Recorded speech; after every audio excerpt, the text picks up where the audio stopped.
सभी का स्वागत है हमारे YouTube चैनल सदग्रंथ पर। हम अध्ययन कर रहे हैं स्वरूपलीन सदगुरु श्री विशाल साहेब विरचित सदग्रंथ मुक्ति द्वार का, और जिसकी टीका हम सुन रहे हैं सदगुरु श्री अभिलाष साहेब जी द्वारा। और हम अध्याय क्रमांक 3 पर पहुंच चुके हैं, जिसका हमने 5-6 प्रसंग पूरा कर लिए हैं।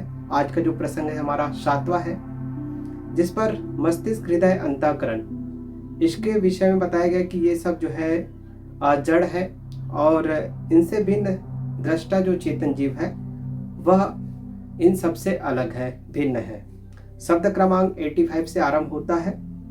मस्तक और दिमाग जो पंच विषय के कार्य, पंच विषय भोगत जोई, तेहि बिन सब ही अनार्य।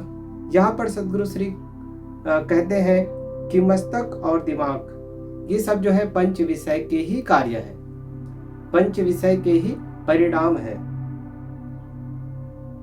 मस्तक और दिमाग, मस्तक शरीर के पूरे अंगों में जो है मस्तिष्क जो हमारा हिस्सा है, मस्तिष्क और दिमाग वाला हिस्सा, इसे सबसे ज्यादा जो है महत्वपूर्ण माना जाता है। और ज्यादातर लोग जो है दिमाग मतलब मस्तिष्क के ही आधार पर कार्य करते हैं, दिमाग के आधार पर ही कार्य करते हैं।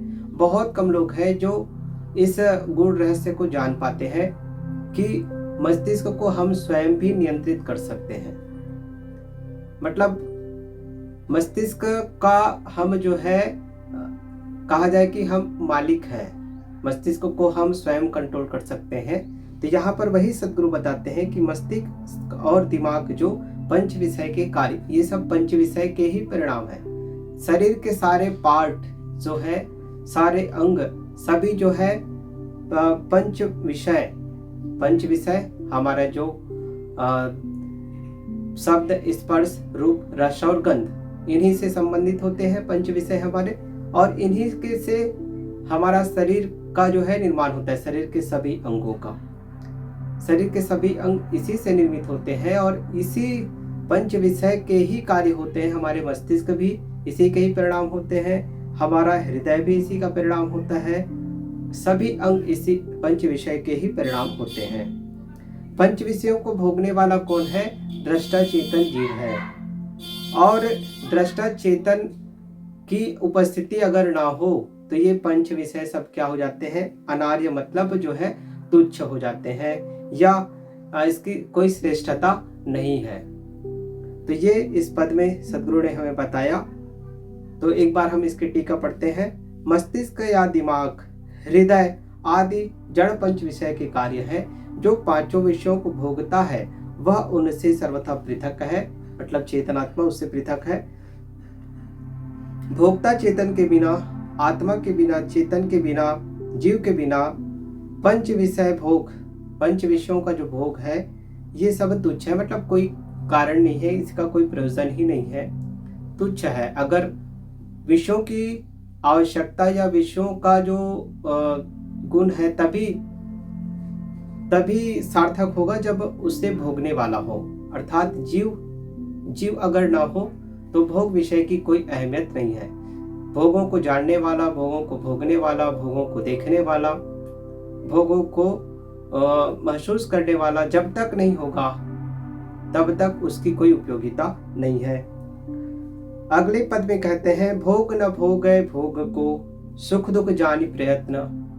कोई भी भोग अन्य भोग को नहीं भोगते हैं, और यहाँ उनका कोई सुख दुख का प्रयोजन भी नहीं रहता है।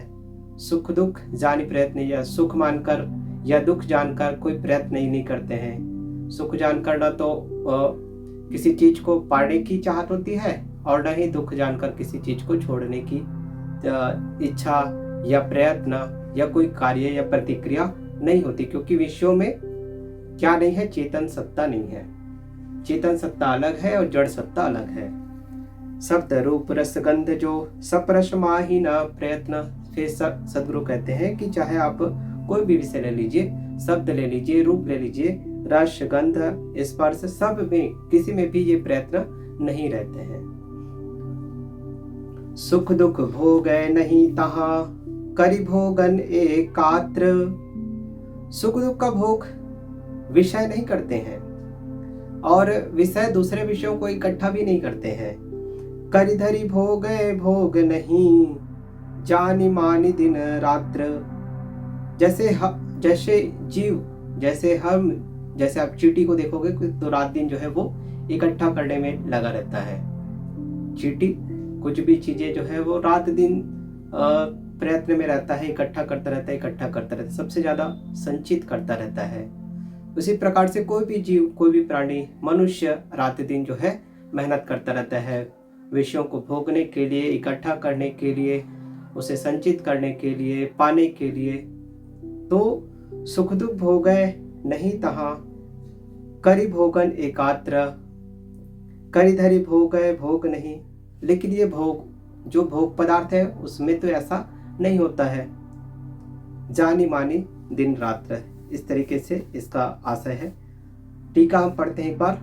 भोग पदार्थ रात दिन जान मानकर न जान सकते हैं, न मान सकते हैं, और भोगों को एकत्र करके सुख दुख नहीं भोगते हैं, क्योंकि वे जड़ हैं। उनमें यह प्रयत्न कहाँ। तो जड़ और चेतन में अंतर क्या है? जड़ में ज्ञान करने की क्षमता नहीं है, जड़ में मानने की क्षमता नहीं है, अंतर करने की क्षमता नहीं है। क्यों नहीं है? क्योंकि उसमें चेतन शक्ति नहीं है, मतलब परख शक्ति नहीं है। वो शक्ति किसके पास है? केवल जीवात्मा के पास है। और जीवात्मा जड़ इंद्रियों के माध्यम से ही विषयों को जो है जानता है, परखता है। अविषय चेतन जीव है। चेतन जीव कैसा है? अविषय है, विषयों से भिन्न है। अविषय चेतन जीव है, मस्तिष्क विषय को रूप। जो हमारा मस्तिष्क है, हृदय है, ये सब क्या है? विषय के ही रूप है, विषय के ही रूप है। अविषय विषय ना एक है, दोनों दोए स्वरूप। अब यहाँ पर कहा जो अविषय अर्थात चेतन आत्मा और जो विषय, ये दोनों अलग अलग तत्व हैं, दृष्टा और दृश्य है। दोनों दोए स्वरूप, दोनों के अपने अपने स्वरूप हैं, एक नहीं है दोनों। फिर आगे, विषय विषय जाने नहीं, अपने पर को कोय। पृथक पृथक ज्ञाता लखै, ज्ञात ही लखै ना सोए। कोई भी विषय अन्य विषय को नहीं पहचान सकता है, नहीं जान सकता है। पृथक पृथक ज्ञाता लखै, जो उसका ज्ञान अलग अलग जो जानने वाला है वह ज्ञाता चेतन जीवात्मा है। ज्ञाता ही लखै न कोय। और स्वयं चेतन आत्मा को जड़ वस्तु नहीं जान सकती। चेतन आत्मा को जानने के लिए हम स्वयं ही उसे जान सकते हैं, जड़ विषय नहीं जान सकते। तो यहाँ पर टीका में सद्गुरु बतलाते हैं, शब्द स्पर्श रूप रस तथा गंध में यह शक्ति नहीं है कि वे अपने आप को जाने या एक दूसरे को जाने। न वो स्वयं को जान सकते हैं, न दूसरे पदार्थों को जान सकते हैं। लेकिन ज्ञान चेतन ही इन पंच विषयों को अलग अलग जानते समझते हैं। लेकिन हमारे अंदर की जो आत्मा है, चेतन शक्ति है, यह सब विषय को जानता है, अलग अलग परखता है, समझता है। किंतु ज्ञाता चेतन को, इस चेतन सत्ता को जड़ पंच विषय नहीं जान सकते, नहीं मान सकते। मानी जानी त्यागे गहे, सुख दुख बर बस ठानी। बिन माने ते ही जीव के, जड़ गुण रहे हैरानी। मानी जानी त्यागे गहे, सुख दुख बर बस ठानी। बिन माने ते ही जीव के, जड़ गुण रहे हैरानी। तो सद्गुरु यहाँ पर कहते हैं, मान कर और जान कर त्याग करता है, ग्रहण करता है, किसी वस्तु को छोड़ देता है, किसी व्यक्ति को ग्रहण करता है। तो क्या मानना है? जो उसकी मान्यता होती है। जानता है, क्या जानता है?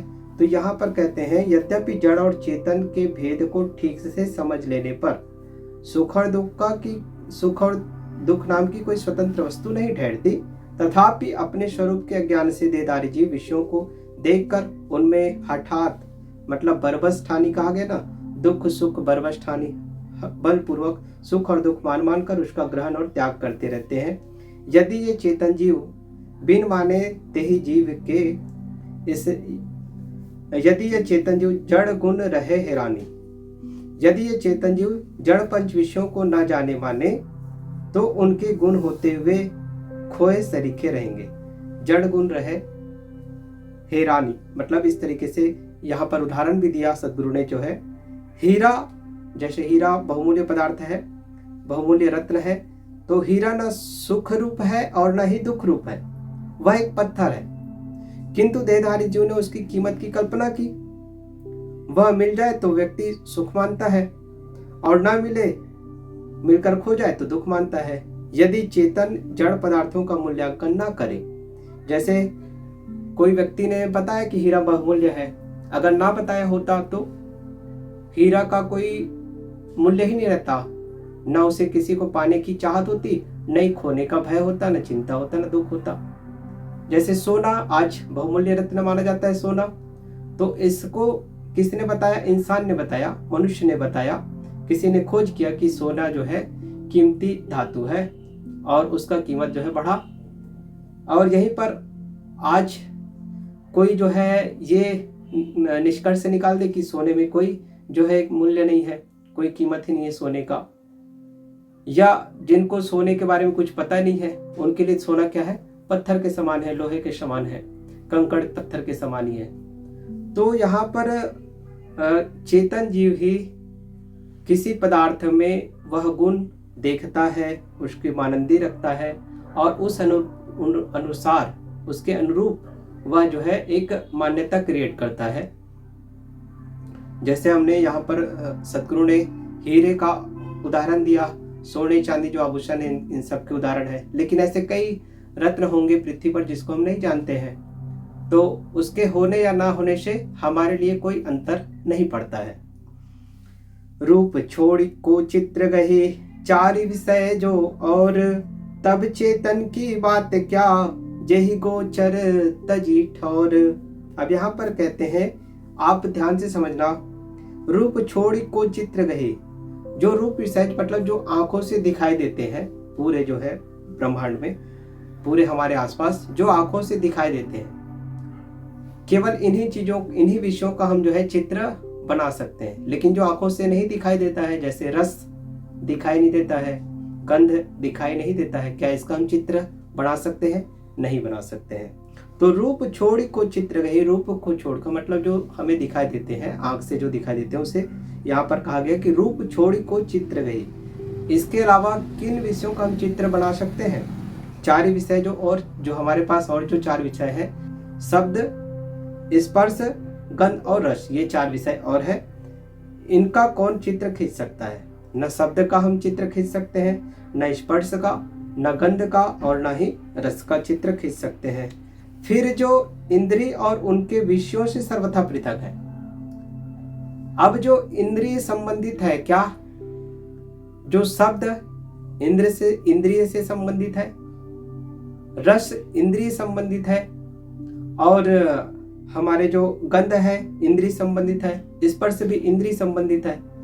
ये इंद्रिय संबंधित होने के बावजूद भी हम इनका चित्र नहीं खींच सकते हैं, हम केवल इसका अनुभूत करते हैं, अनुभव लेते हैं। तो जो इंद्रिय से पृथक है, चेतनात्मा तो इंद्रिय से पृथक है, वह तो इन सब का दृष्टा है, तो उसे देखने के लिए ये आंखें जेहि गोचर तजी ठौर, तब चेतन की बात किया। दो यहाँ पर कहते हैं कि इनका कौन चित्र खींच सकता है? फिर जो इंद्रिय और उनके विषयों से सर्वथा पृथक है, उस शुद्ध चेतन को आंखों से देखने की बात तथा उनके चित्र लेने की बात हम कैसे कर सकते हैं? आगे पद पर बढ़ते हैं। जहां तक जो संयोग करी, होत रहे कोई चीज, चारों भूत के चिन्ह तहां, तेहि तजी नहीं लहीज। जहां तक जो संयोग करी, परमाणुओं तथा कणों के संयोग से जहां तक जो भी पदार्थ निर्मित हो रहे हैं,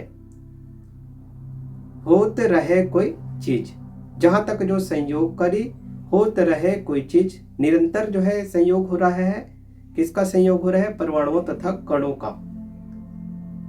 जो भी पदार्थ निर्मित हो रहे हैं, पूरे ब्रह्मांड में निरंतर दो ही कार्य चल रहे हैं, एक निर्माण और दूसरा जो है विनाश। ठीक है, उनमें पृथ्वी जल, अग्नि तथा वायु के ही लक्षण पूर्ण है। 4 महाभूत है, पृथ्वी, जल, अग्नि और वायु। संपूर्ण ब्रह्मांड में 4 महाभूत है।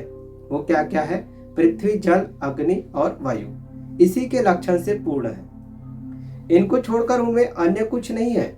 इनको छोड़कर चारों भूत के चिन्हतः तेहि तजे नहीं लहे। इनको छोड़कर और कोई दूसरा चीज, दूसरा तत्व नहीं है। व्याख्या करते हैं। पृथ्वी, जल, अग्नि तथा वायु कहें, या ठोस, तरल, व्याव्य या अति व्याव्य कहें, या ऑक्सीजन, हाइड्रोजन, नाइट्रोजन आदि शताधिक तत्व कहें। आज तो वैज्ञानिकों ने जो है कई सारे खोज किए हैं, जिसमें कई सारे तत्वों का अलग अलग नाम उन्होंने दिया है। इन्हीं जड़ तत्वों के लक्षण समस्त कार्य पदार्थों में, मतलब जो भी हम कार्य पदार्थ कहते हैं, जो भी समस्त लक्षण समस्त कार्य पदार्थों में है। कौन से तत्व है? यही मूल जो 4 तत्व हैं, उन्हीं के ही लक्षण दिखाई पड़ेंगे सभी समस्त कार्य पदार्थों में। अब ये कार्य पदार्थ कौन कौन से हैं? चाहे आप हमारे शरीर के अंग ले लीजिए, यंत्र ले लीजिए, कोई भी मोटर, गाड़ी, मोबाइल फोन, पंखा, ठीक है, कपड़े, वस्त्र आदि ले लीजिए, है ना, और पात्र हो गया, अन्न हो गया, नाना फल, सब्जी और पेड़ पौधे, ये सब हो गए नाना भोग पदार्थ। और क्या है? हीरे, पोखराज, फल, फूल, कांटे इत्यादि जो ब्रह्मांड में विद्यमान है। समस्त कार्य पदार्थ में कौन से तत्व है? यही 4 तत्वों के ही अंश है। और इन पदार्थों में कोमल, कठोर, शीत और गर्म, ये 4 धर्म है। 4 धर्म सदगुरु ने बताया यहाँ पर जो है, कोमलता, कठोरता, शीतलता और गर्म, ये 4 धर्म मतलब स्वभाव है। और एवं शब्द, स्पर्श, रूप, रस तथा गंध, ये 5 विषय के ही लक्षण पूर्ण है। धर्म भी बता दिया और उनके जो है 5 विषय के लक्षण भी, ये सब इसमें जो है इस पद के व्याख्या में सदगुरु ने यहाँ पर दिया है। तो इन जड़ लक्षणों को छोड़कर उनमें चेतना का कोई लक्षण नहीं है।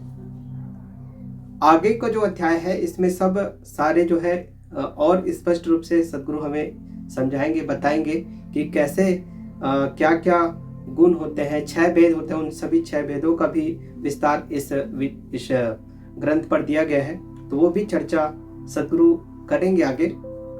तो अगले पद पर हम बढ़ते हैं। तो ये पद स्पष्ट हो गया। जहाँ तक जो संयोग करी होत रहे कोई चीज, नित्य जो संयोग वश जो निर्माण हो रहे हैं, विनाश हो रहे हैं, या जो भी तत्व बन रहे हैं, उसमें 4 ही तत्व जो है कारण है, और उसी के सभी जो है कार्य है, परिणाम है। ज्ञाता ध्याता जान जो, भूत छोड़ी ते ही चिन्ह, शुद्ध स्वरूप स्वतंत्र है, जानी मानी जड़ भिन्न। अब यहाँ पर सदगुरु कहते हैं जो ज्ञान रूप एवं ज्ञान रूप चेतन है, ज्ञाता और ध्याता ज्ञान रूप और ज्ञान रूप चेतन है, वह सबका ज्ञान करने के कारण ज्ञाता एवं सबका स्मरण चिंतन करने के कारण ध्याता है। ज्ञाता ध्याता जान जो, भूत छोड़ी ते ही चिन्ह। अब आगे स्पष्ट करते हैं। उसका लक्षण जड़ तत्वों से सर्वथा पृथक है।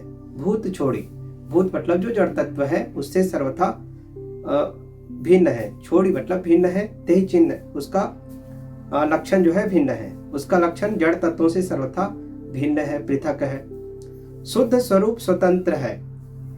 आगे कहते हैं सदगुरु की वह जड़ से असंग है, शुद्ध स्वरूप है, स्वतंत्र है, शुद्ध भी है और स्वतंत्र भी है। वह जड़ को जानता और मानता है। जानी मानी जड़ भिन्न, वह जड़ को जानता है और मानता है, इसलिए जड़ से भिन्न है। तो ये पद में सदगुरु ने स्पष्ट किया है, जानता है मानता है, अतः वह स्वाभाविक उससे भिन्न है। ज्ञाता ध्याता जान जो, ज्ञान करने वाला, उसे परखने वाला, उसका जो है चिंतन मनन स्मरण रखने वाला, यह स्वरूप है चेतन का। और जड़ विषय से चेतन जो है भिन्न है। चेतन सत्ता का जो स्वरूप है यह स्वतंत्र स्वरूप है, जड़ से स्वतंत्र स्वरूप है, जड़ से भिन्नता का स्वरूप है। आगे सद्गुरु कहते हैं माया रहित, माया रहित एक होता है माया सहित, एक होता है माया रहित। माया रहित स्वरूप निज, तो निज सत्ता का जो स्वरूप है, चेतन का जो स्वरूप है, वह माया से परे है, माया से रहित है।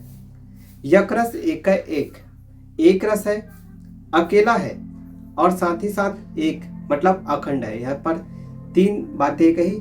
यक रस एक है, एक रस मतलब तीनों काल में एक स्थायी है, एक रस है।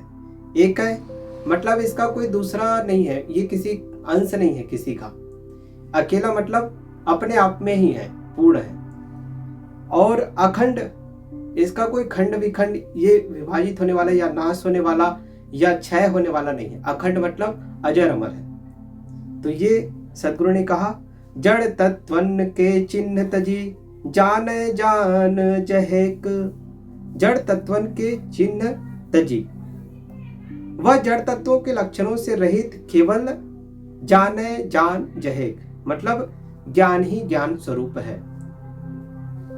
आगे व्याख्या में सद्गुरु कहते हैं पृथ्वी जल अग्नि तथा वायु में, यहां पर स्पष्ट करते हैं कि धर्म गुण क्रिया शक्ति मेल तथा आकार, ये 6 भेद सद्गुरु ने बताया कि जो 4 तत्व है पृथ्वी जल अग्नि तथा वायु में 6 भेद होते हैं। पहला धर्म, दूसरा गुण, तीसरा क्रिया, चौथा शक्ति, पांचवा मेल और आकार, ये 6 भेद बताए हैं। और इन्हीं 6 भेद की जो शक्ति है, इसी शक्ति से इसमें जो है निरंतर परिवर्तन होता रहता है। और परिवर्तन से क्या होता है, निर्माण होते हैं, निर्माण कार्य चलता रहता है। एवं उससे फिर निर्माण कार्य से विकार, निर्माण एवं विकार बना रहता है। निर्माण और विनाश दोनों चीजें, ये जो 6 भेद बताया गया पृथ्वी जल अग्नि और वायु में, धर्म गुण क्रिया शक्ति मेल और आकार, इससे निर्माण कार्य भी होते हैं और परिवर्तन होते हैं और साथ ही साथ जो है विनाश कार्य भी होते हैं। मतलब मूल रूप में किसी भी तत्व का तो जो है पूर्णतः विनाश नहीं होता है, वह रूप बदलता है।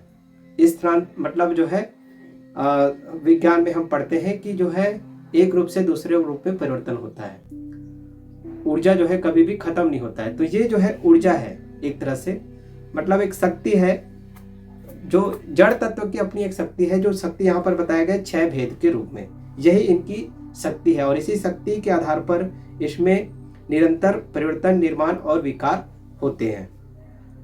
इसलिए इसे मायामय कहा गया। संतों ने इसे मायामय कहा कि जो है ये प्रकृति मायामय है। चेतन जीव का स्वरूप इन मायिक पदार्थों से सर्वथा पृथक है, लेकिन चेतन सत्ता जो है इस जड़ से पृथक है, शुद्ध है और ज्ञान है, शुद्ध ज्ञान है, अखंड है, असंग एवं अकेला है। यकरस एक जो कहा गया, और जाने जान जहेक मतलब ज्ञान स्वरूप है ये। अगला पद है साक्षी साक्ष्य होवै नहीं, साक्ष्य न साक्षी होत, ज्ञाता ज्ञेय त्रिकाल नहीं, दृष्टा दृश्य लखोत। यहाँ पर स्पष्ट करते हैं सद्गुरु, क्योंकि ज्यादातर लोग बहुत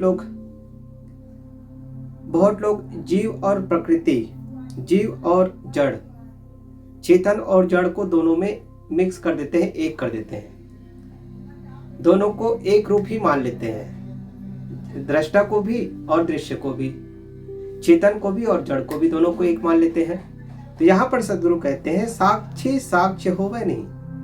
अगर साक्षी ही साक्ष्य हो जाएगा तो फिर तो अंतर ही क्या रहा, और जब तक अंतर नहीं रहेगा तो स्पष्ट कैसे होगा।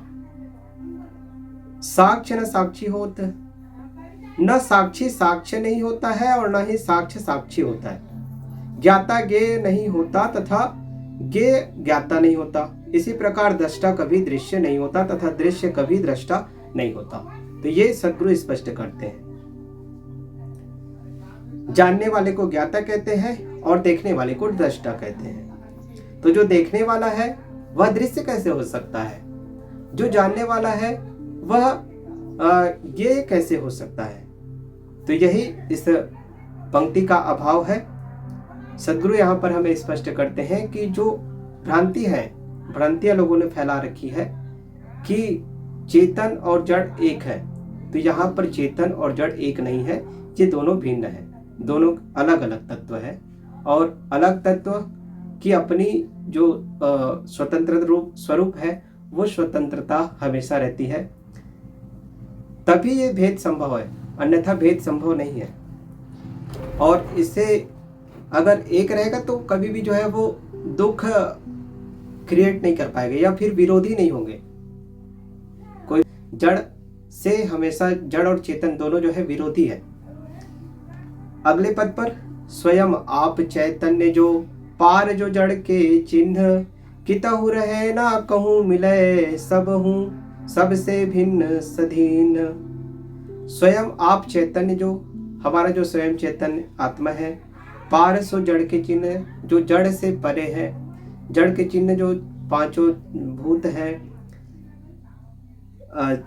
यहाँ पर टीका में कहते हैं तो पार जो जड़ के चिन्ह जो जड़ तत्वों से भिन्न है, कितहु रहे कहीं भी रहे ना कहूँ मिले, कितहु रहे ना कहूँ मिले, यह कहीं भी रहे लेकिन किसी पे मिला हुआ नहीं है, ये भिन्न है उससे, सबसे भिन्न सदीन, हमेशा ही यह सबसे पृथक रहता है, भिन्न रहता है। टीका क्या कहते हैं सद्गुरु, चेतन तो कारण कार्य अंश अंशी भाव रहित अपने आप स्वतः स्वरूप है, यह जड़ के लक्षणों से परे है। यह जीव कहीं भी किसी योनि या खानी में रहे, जागृत स्वप्न सुसुप्ति में रहे, किंतु किसी में मिलकर अपना स्वरूप खो नहीं सकता। यह सदैव सबसे पृथक ही रहा है और रहेगा। यहाँ पर अगले पद में एक उदाहरण के स्वरूप में जो है समझाते हैं सद्गुरु जो है हमें, सीरा से तन बोझ के रुई को लपेटी, रुई अरम से निकशी जो तब का रुई ठेठी। यहाँ पर एक सुंदर उदाहरण प्रस्तुत करते हैं सद्गुरु जो है, जैसे कोई मनुष्य शीरा अर्थात गीले गुड़ में अपने शरीर को भिगो ले और उसमें रुई, धुनी हुई रुई मतलब जो बारीक रुई होती है उसके मकान में घुस जाए। पहले तो वो पूरा जो है अपने शरीर को गीले गुड़ से पूरा जो है गीला कर ले, डुबा ले और रुई के मकान में घुस जाए। अब गुड़ के से जो है सारा रुई जो है चिपक जाएगा। अब वो जब रुई से अच्छी तरह लिपट जाए तो उसके बाद वो रुई की ढेरी से जब निकले तब उसका शरीर न दिखकर केवल रुई ही दिखेगा, फिर वो शरीर जो है पूरा ढक जाएगा रुई से, तो शरीर दिखेगा नहीं। तो क्या वह केवल रुई है? यहाँ पर सद्गुरु कहते हैं तो हमसे एक प्रश्न करते हैं, तो क्या वह केवल रुई है? तो इस प्रकार वासना रूपी गीले गुड़ द्वारा, या जो हमारा शरीर है ये वासना है, ये एक तरह से वासना रूपी गीला गुड़ है और इससे जड़कन रूपी रुई से लिपटे हुए। वासना रूपी, वासना क्या है? गीला गुड़ है और उससे जड़कन रूपी रुई, जड़कन क्या है? ये सभी जो शरीर है हमारा, वासना गुड़ हो गया और शरीर जो है रुई की तरह हो गया, इससे लिपटे हुए हैं। अर्थात देह द्वारा ढके होने से क्या चेतन जीव देह से देह हो जाएगा? तो क्या यह देह ही सत्य है या जिसने वासना क्रिएट किया, मतलब जीव ने वासना बनाया है ना, जीव स्वयं जो है उस गुड़ में लिपटा है और गुड़ जो वासना रूपी गुड़ है उसको जो है उससे अपने आप को भिगो लिया है और उसी वासना से ये जो शरीर है निर्मित हुआ है। तो यहाँ पर जीव अलग है और वासना अलग है और वासना रूपी शरीर अलग है। तीन चीजें हो गए यहाँ पर, जीव की वासना और वासना रूपी शरीर, तो ये तीनों चीजें अलग हो गई है। इतना ज्ञान न जाहि को ताहि कहे बुद्धिवंत, भांग परी जस कूप में पी के बुद्धि दहंत। तो यहाँ पर सद्गुरु जो है व्यंग करते हैं, इतना भी ज्ञान जिसको ना हो उसको लोग बुद्धिमान कहते हैं। अभी जो सद्गुरु ने उदाहरण पेश किया गीले गुड़ और रुई से लिपटे हुए व्यक्ति का, तो उसको लोग बुद्धिमान कहते हैं। जैसे कुएं में भांग घोल दी जाए और समस्त ग्रामवासी उसे पीकर बुद्धि खो बैठे हो, वही बात संसार की है।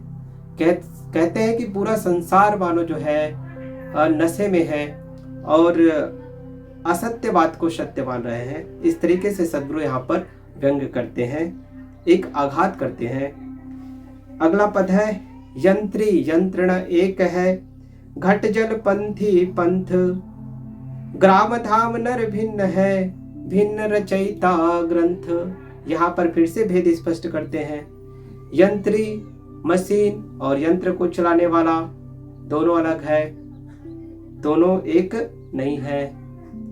घट और जल, घड़ा और घड़े में रखा हुआ जल, जल अलग है और घड़ा अलग है। पंथी पंथ, रास्ते में चलने वाला राहगीर और रास्ता दोनों अलग है।